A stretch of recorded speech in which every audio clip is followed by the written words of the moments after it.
Grabe, nibalik lang yahang kakiat. Karon lang ni siya nako gigawas pero lahi gihapon ako ni siya pwede naman siya makalabas kasi tapos na siya sa iyahang 14 days isolation.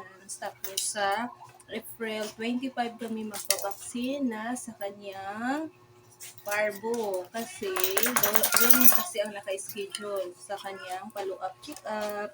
Ay, grabe, ang kulit na naman. Kaya ang pangalan niya kulit kasi sobrang kulit talaga ito, guys.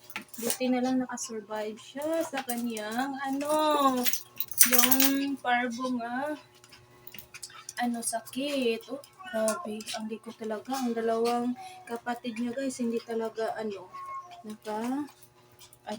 hindi naka-recover sa kanilang sakit na parbo. Ito lang po talaga ang naka-recover. Ito po yung pang last guys na masakit ng parbo. Kaya nga, sobrang likod talaga nito. Kaya nga tinatawag namin niya na ulit. Siya na lang isang naiwan. Kaya kami na lang, sa amin na lang ito. Sa amin na lang ito kasi nakakamiss din minsan guys. Nakakamiss din minsan ito kasi ang kulit-kulit niya.